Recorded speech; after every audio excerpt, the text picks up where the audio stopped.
नाही। या बॉलवर देखील हेलिकॉप्टर उडवला, बट तिकडे बॅट आणि बॉलचा नीट संपर्क होत नाहीये। दुसऱ्या रनचा कॉल दिला, बट एकच रन मिळेल। कुठेतरी पहिल्या ओव्हरमध्ये 2 विकेट मिळवलेत, पण त्याला थोडेसे शांत खेळणं गरजेचं आहे। पण प्रथमेश चव्हाणच्या बॅटमधून एक वेगळ्या अंदाजामध्ये स्ट्रोक आणि इट्स अ 6 रन। प्रथमेशने पण बॅट ओपन केली आहे।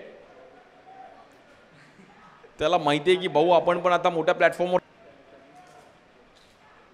पवन केनेवरती मात्र हल्ला बॉल केला गेला आहे आणि प्रथमेश चव्हाणच्या बॅटमधून एक पॉवरफुल फटका। चांगली घाटकोपर। या बॉलवर पुन्हा एकदा प्रथमेश चव्हाणच्या बॅटमधून 1 बाउंस बाउंड्री। क्या बात है, प्रथमेश चव्हाण घाटकोपरचेच खेळाडू आहेत आणि आपल्या घाटकोपर या नावासाठी खेळतात, भटवाडी या नावासाठी खेळतात, स्काय रायडर या नावासाठी खेळतात। पूर्णपणे मॅच फिरवली प्रथमेश चव्हाणने आणि निमिष रेडकरला पण साथ दिली।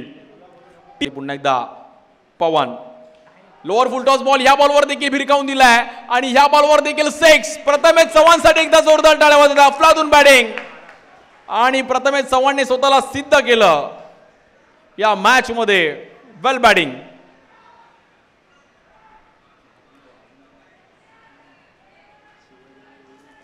18 रनची गरज आहे। या बॉलवरती पुन्हा एकदा अनस्टॉपेबल प्रथमेश। पहिल्या बॉलवर पण प्रथमेश, शेवटच्या बॉलवर पण प्रथमेश आणि सर्व बॉल मला असं वाटतं प्रथमेशनेच फेस केले आहेत। अफलातून बॅटिंग।